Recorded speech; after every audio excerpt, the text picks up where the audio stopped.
So in this reading vlog, I am going to be using my new-ish TBR game to help me decide what I'm going to be reading over the next few months. Over the next few weeks, hopefully.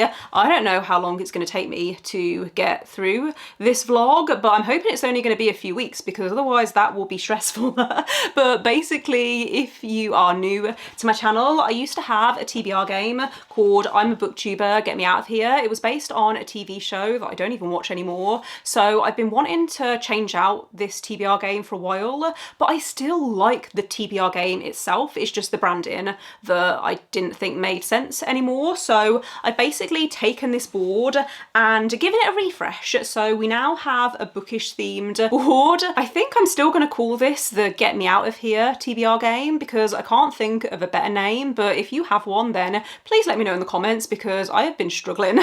But yeah, we're going to be playing this game in this vlog and we're going to see how long it takes me to complete the board. So basically, just to give you a quick run through of how this game works, I start on the start space in the top corner and then we move around the board choosing books as we go. There are genre prompts and then there are also challenge prompts, which means I have to pick a card and it gives me a prompt that I have to choose a book that fits that prompt. The game ends once I make it back to the finish spot, so it's fairly easy, I think, to pick up. The genre spots are based on the genres that I read the most. Yeah, very excited to be playing this TBR game. I got this idea from a few different booktubers, but mostly Stephanie from Stephanie's Bookverse. If you haven't seen TBR Star Hop, it's one of my favourite TBR games on BookTube, and she does a monthly version, but also a 48-hour readathon version, which I really enjoy watching. Becca from Becca in the Books has also done this in the past with her TBR game, so I will leave their channels linked in the description because they were the inspiration behind this concept. And yeah, I think that's everything that I needed to say in this intro. So we are gonna get right into it with roll number one and find out what I'm going to be reading first for this vlog. Okie dokie, let's kick things off with roll number one, and it's a 5. 1, 2, 3, 4, 5, which is other. So a book that's not a fantasy, a thriller or horror, or a romance. So roll number one landed on other, which means I basically need to read a book that's not a thriller, fantasy, or romance. It's something that's outside my comfort zone and that I don't typically read as often. Basically sci-fi or historical fiction or literary fiction, and I kid you not, I have been sat here for the past hour trying to work out what I'm going to read for this prompt. This space always seems like a good idea until I actually have to choose something. So I've been looking through my Kindle because I know I want to read something on my Kindle, and I think I'm going to go with The Museum of Ordinary People by Gayle because it's by an author who I've read from before. I know what to expect with his writing style. He writes contemporary stories that usually have more emotional themes. I'm pretty sure I've cried at every single book that I've read from him, so I'm gonna pick this up. Hopefully I will fly through it. I know the best way for me to start this vlog is to read a book that I'm either going to read quickly or that's shorter, so I think this fits both. I don't know how long it is actually, but I'm pretty sure Mike Gayle's books are usually around the 350 page mark, so hopefully I can read this quite quickly, but I will let you know once I've started it and then we'll talk about what it's actually about. So it's a few days later and I'm happy to say I've finally started The Museum of Ordinary People by Mike Gayle. I'm around 40% of the way through, so ideally I would have updated you before this point, but this week has just been super busy and I haven't had time to pick up the camera, so we're doing this update now. I don't know whether I'll do another update before I get to the end. We'll see how I'm feeling, but so far this is kind of what I was expecting, and that's a good thing. Mike Gayle writes these very heartwarming but light-hearted stories, and the writing just flows really well. This is told from first-person POV, so you're following this main character called Jess, I think is her name, and around a year ago her mom passed away. You actually have two timelines, so So you have this timeline in the present day, and then you also see flashbacks to the past when her mom passed away and Jess is clearing out her house. And she stumbles across this set of encyclopedias that she cannot bring herself to throw away, but she also doesn't have space for them in the flat. And her partner turns around to her after a year and says, look, I've tried to be understanding, but you need to do something about these encyclopedias. They're taking up too much space and we're hoping to move house soon. So through a friend of a friend, she finds out about this place called the Museum of Ordinary People. And it's basically this warehouse that this guy set up a while ago as a place where people could take items that have sentimental value, but they don't want to get rid of them permanently.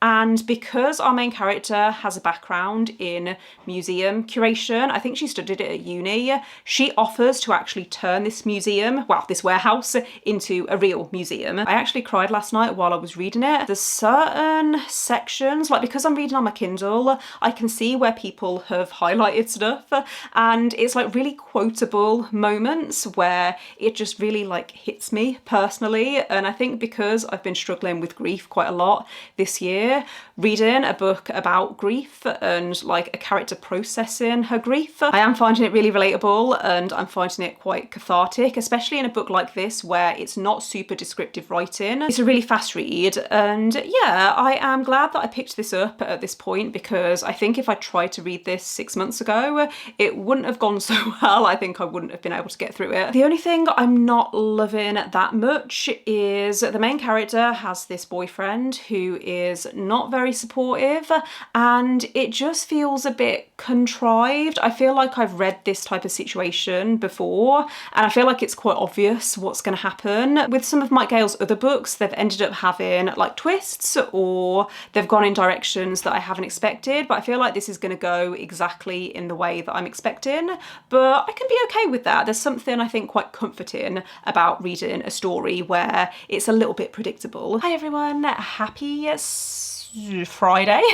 Almost forgot what day of the week it is. It is Friday, definitely. I am feeling a little bit frazzled today. It's been a very busy week, but I wanted to let you know I have now finished The Museum of Ordinary People by Mike Gayle. I finished this last night and I'm gonna give it 4 stars. I really enjoyed the concept. I think if you were to ask me in 6 months or a year's time what I thought about this book, my thoughts would be mostly positive. Mike Gayle has this ability to write stories that really resonate with me, probably because I read them at a point in my life where I can really relate to what the main character is going through. If this Museum of Ordinary People existed in real life, then I would be the target audience, because I do attach memories to items and I am a nightmare sometimes. When I moved house a few years ago, I had to ask my mum to help me with decluttering because I wanted to keep everything. Even there was this picture that I had on my fridge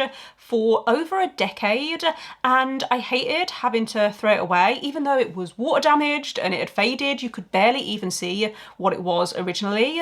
But it was a picture that one of my housemates at uni had drew in our 3rd year, and when we moved out of that house in 3rd year, I took it with me because I didn't want to put it in the bin. And yeah, I am just that kind of person. I think if you're like me, then you will be able to relate to this book. What I didn't like though, and what's preventing me from giving this 5 stars, is I did not care about the main character's relationship drama. I wanted this to focus on her setting up the museum and everything to do with that. I wanted more stories about the items that were in this museum and the people that were helping her to set it up. I wanted more of a focus on that, and instead we got so much relationship drama. Her partner, not even just her partner actually, but the two of them were so frustrating. They wouldn't communicate. If they just had a conversation, then it wouldn't have dragged on for so long, and it started to feel really tedious.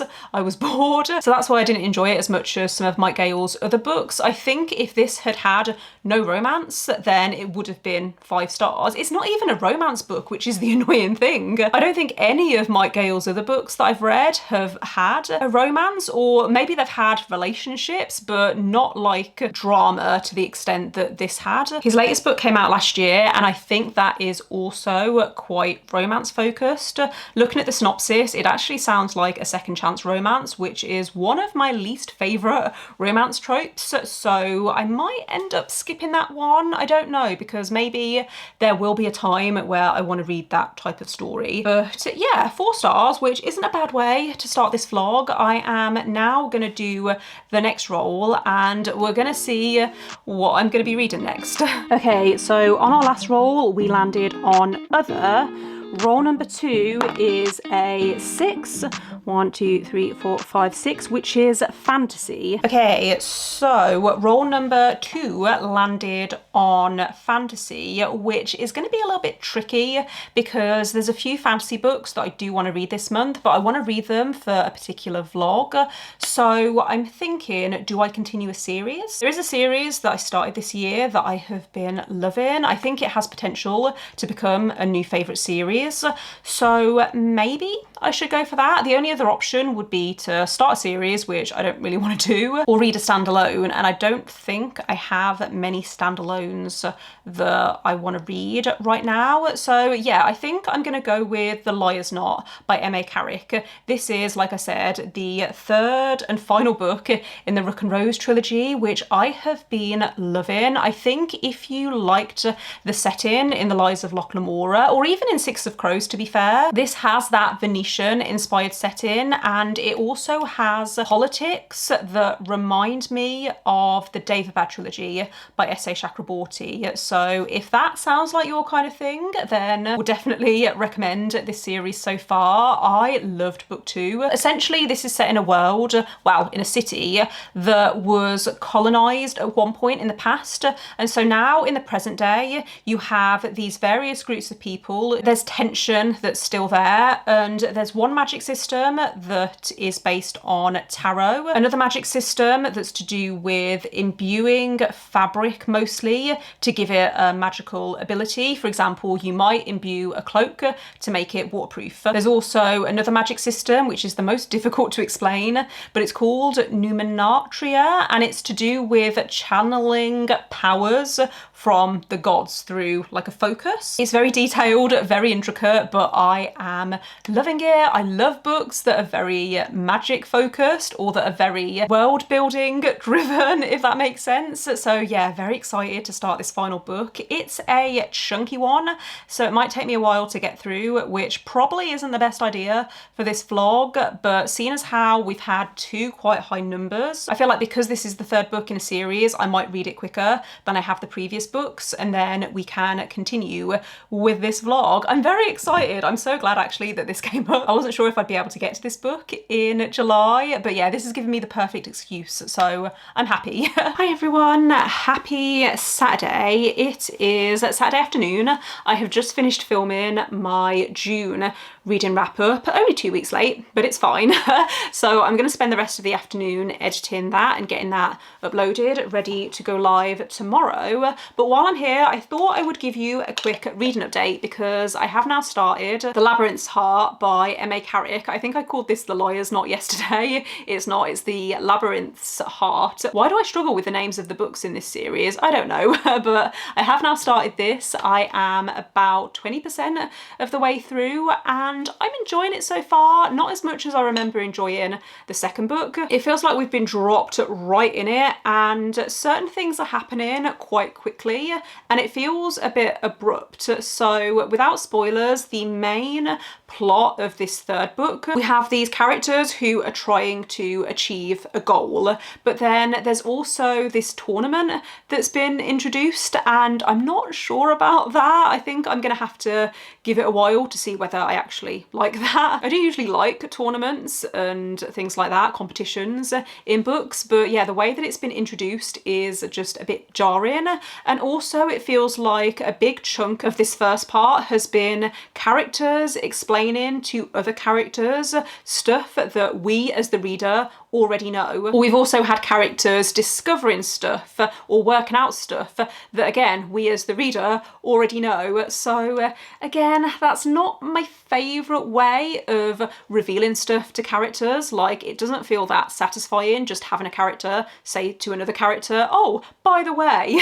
So yeah, mixed feelings so far, but I'm still enjoying it. Like, it's still good. I like the atmosphere and I love these characters. So I'm very excited to continue with this. I'm hoping I'll have time to read some more tonight. I want to try and get to the end of part 1 today. I think it's split into 3 parts. So if I get to the end of part 1 today, I can then make progress on part 2 tomorrow, and then hopefully finish this at some point next week. In terms of non-reading plans, I don't really have much planned this weekend. I'm going to see Hamilton next weekend, which I'm really excited about. I booked it a year ago for my mum's birthday, which is next weekend, and my sister's coming back from uni as well. She's actually graduated. She graduated yesterday, so we're going to see Hamilton next weekend in Birmingham while it's on tour. And I also actually need to book somewhere for us to go out for breakfast on the Saturday morning because we're seeing the matinee. Otherwise, I might pop into town tomorrow. I do need to take back some stuff that I ordered online. I need to return it. So yeah, I think this weekend is just going to be lots of productivity and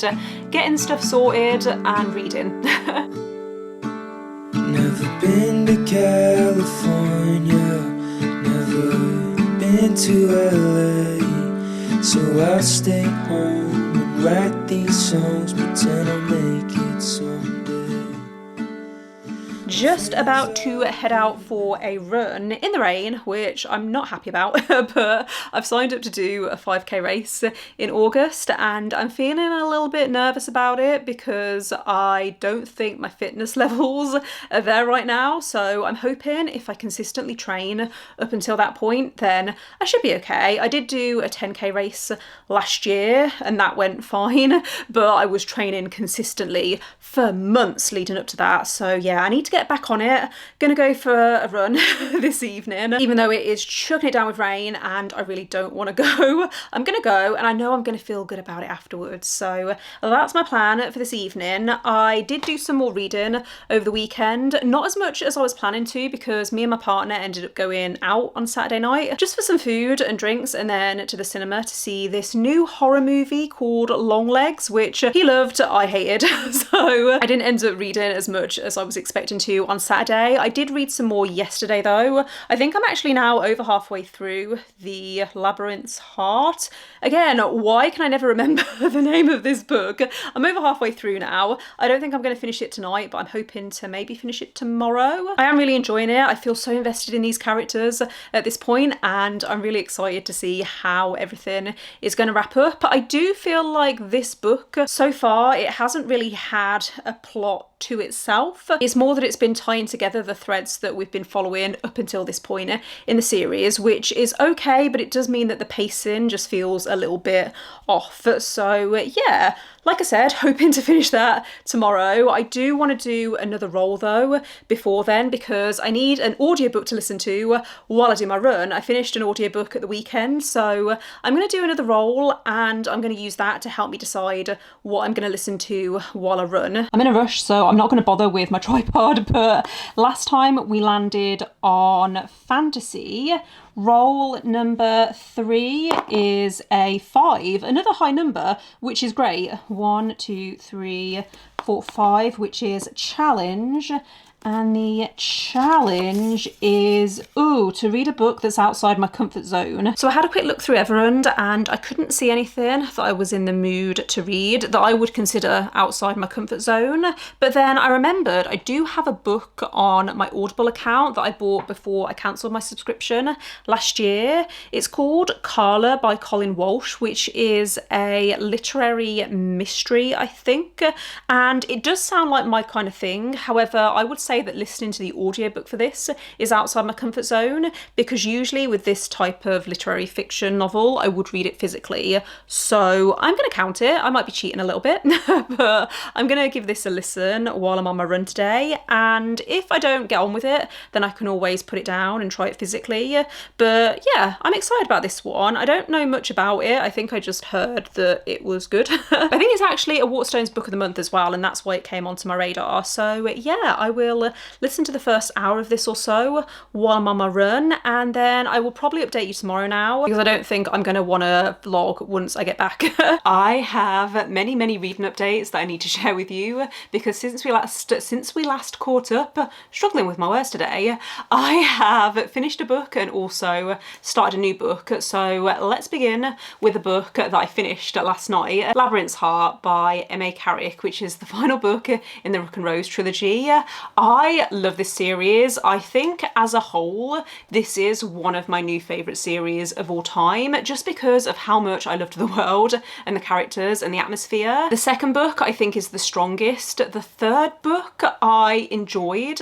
However, I had a few issues with it. Mostly I thought the conclusion was a little bit too neat and tidy. Everything felt too perfect, and there were moments where I felt like we were going into something that was going to feel really intense, and I could feel that tension building, but then it just kind of fizzled, and it felt like the authors weren't fully committing. Like, there were emotional moments where I could feel myself starting to feel the emotions, but then it just kind of fizzled out, and it was a little bit frustrating, because I think if this had just pushed a little bit harder, then it would have been fantastic. But there were so many different threads that were having to be wrapped up that it did feel a bit busy at times, and I was struggling to keep track of everything. What I did love about this series as a whole, though, was the amount of focus that this put on family, specifically how the different cultures and groups within this world celebrated family.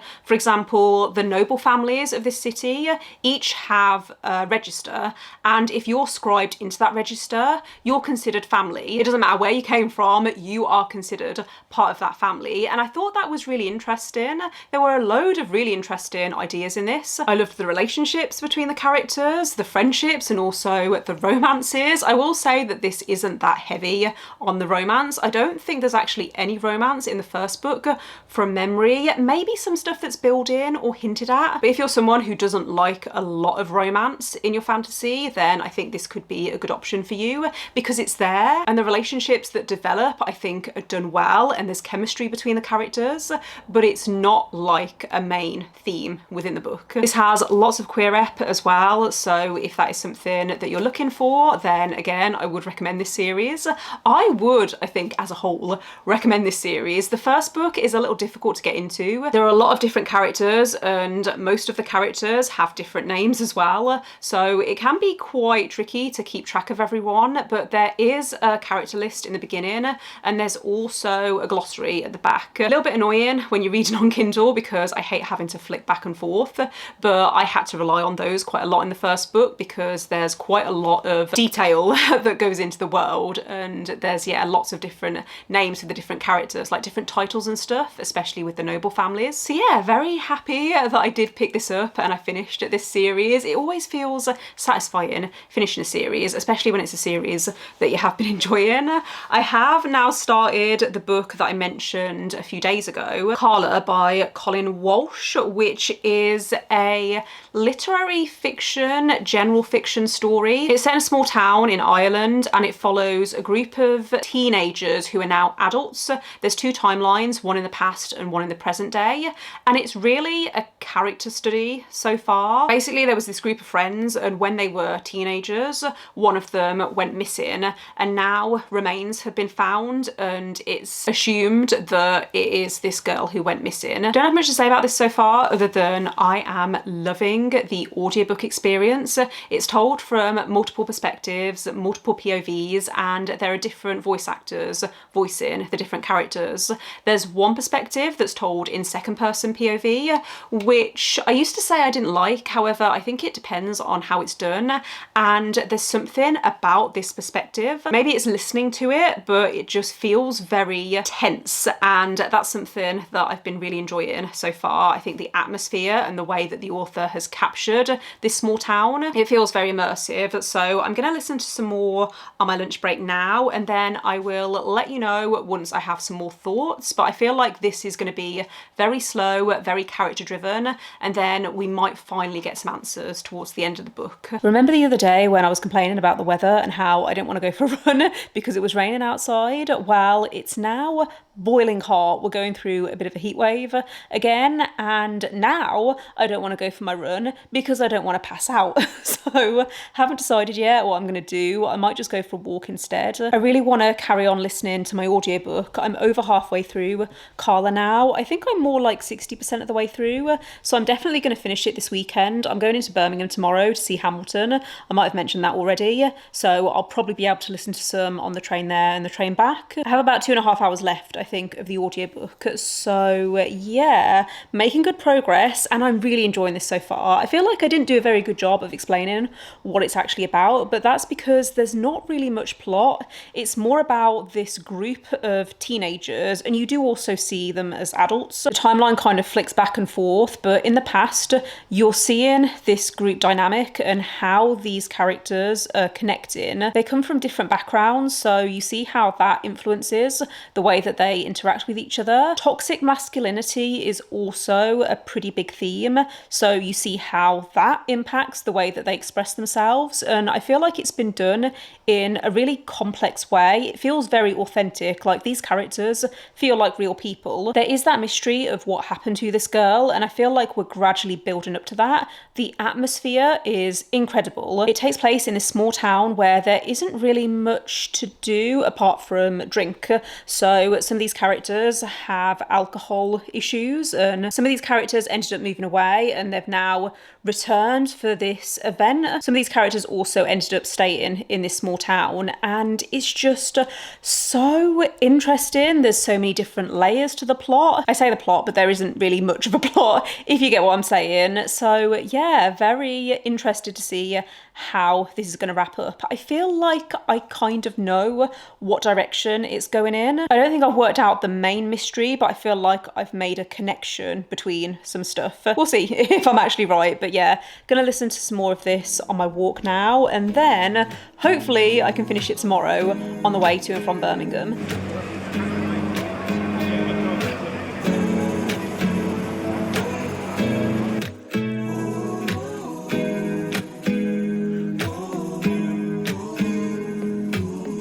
I'm scared of showing up. I'll miss the regular weekends. Don't tell me way too much. I never know if you mean it. Can't seem to get involved. I'll leave without any reason. I don't expect your calls, won't even wait too long, but I can try to speak, 'cause everything is better with you. If I seem a little low energy today, it's because I am low energy today. Birmingham yesterday was great, but I am tired. It's completely wiped me out. I ended up going into town a little bit earlier because I wanted to look around Waterstones. Didn't even end up buying anything, but I like the Waterstones in Birmingham, so I wanted to have time to browse and stuff before I met my mum and my sister for breakfast. If you're ever in Birmingham, by the way, and you're looking for a decent breakfast, then Medicine Bakery is incredible. It gets really busy, so you have to book in advance, but the food is amazing. So we did that, and then we also popped into a few clothing shops. I don't know if I've mentioned yet in this vlog, but I'm going to Croatia in September, so I've been on the lookout for some holiday clothes. This heat wave this week has made me remember that I don't have many summer clothes, so I picked out a little dress which I think is really cute. It's kind of green and it's this milkmaid style, and then it's got like a tie-up at the back as well. It's a little bit shorter than I usually prefer, but for a holiday, I think it's going to be, yeah, really cute. So very happy with that purchase. I didn't buy much else. In fact, I didn't buy anything else because I didn't want to have to carry everything around with me. But Hamilton, oh my goodness, it was incredible. I'd never seen it before. I think it's on Disney Plus actually, like the original recording, and I tried to watch it once, but I wasn't paying attention or wasn't really following it. But being in the theatre and seeing it, incredible, would definitely recommend. I know that they're touring at the moment, but I think they are usually like permanently in London. The only annoying thing was we had some people behind us, and there was one woman in particular who kept singing along to the songs, and I hate it when people do that. I've never thankfully come across it before. I didn't notice it so much in the first half, otherwise I would have said something at the interval, but in the second half it was so annoying. And there was one point where she whistled so loudly I actually jumped and I turned around and gave her the death stare, and I think she knew that we were getting annoyed at her. They left before the end as well. They left like 5 minutes before the end, probably because they knew that people were going to turn around and have a go at them. But yeah, that was the only annoying thing that kind of spoiled it, but not really, because it was still such an incredible show, and I would definitely watch the recording on Disney Plus if it's still on there, and also I'd happily go and see it again. So that was my day yesterday. I also finished Carla by Colin Walsh on the way back from Birmingham. Incredible, gonna give it 5 stars. This is very slow, so if you're looking for something that's really fast paced, then just be aware of that. This is not that kind of book. It's not just about what happened to this girl, it's also about why it happened. It's about the secrets that people keep and also why they keep them. It really takes its time building these characters and slowly allowing you to get to know them and see all of their vulnerabilities. Then you also have this really interesting mystery that unfolds as you're getting to know these characters. I hope I'm explaining this well. I would recommend this more if you want literary fiction with a mystery rather than like a mystery thriller. It was really sad in places as well. I could almost feel myself tearing up. So yeah, 5 stars. Would definitely recommend this if you're looking for something to read this summer. I think it is the perfect book to read over the summer because most of it does take place during the summer when these characters were like 15. Seeing them as adults as well and how they're reflecting on that time, I thought it was just done so well in such an authentic way. Hopefully I'm doing this book justice because I think this is my favourite book that I've read for this vlog so far. We are now going to move on though to my next role, which I believe is role number 4. I have already filmed the role, so we're going to cut to that footage now and then I will come back to you and tell you what I'm going to be reading. So I've just counted, and if we roll a 6, that means that we've escaped the board and it's game over. So let's see what role number 4 is. It is actually a 6. 1, 2, 3, 4, 5, 6, which is amazing. I promise I haven't cheated while playing this, but I think this is the smallest number of rolls that I've ever done to escape the board. So I'm not sure if you could tell, but I was not expecting to finish the vlog at this point. I was not expecting to actually roll a 6. I only realised as I was about to roll that if I got a 6, then that was it. The game was over and the vlog was going to be coming to an end. And obviously we rolled a 6, so that does mean we're going to be finishing the vlog at this point. I have already started a new book, but I'm going to talk about that in my next vlog. So yeah, thank you for watching if you made it this far. Sorry if this ending is a little anticlimactic. I need to think of another way to finish these vlogs. Let me know in the comments if you've read any of these books and what you thought of them. Let me know as well if you'd like me to do this vlog again. I would definitely like to do this vlog again because I really enjoyed how it allowed me to read books from different genres in one vlog. That's something that I sometimes struggle with, but yeah, I really enjoyed filming this and I'm actually quite sad that it's coming to an end. I was expecting this to last at least another week. Yeah, that is the end of the vlog. Don't forget to give this video a thumbs up if you liked it and click subscribe if you would like to see more videos from me, but otherwise I will see you next time. Bye.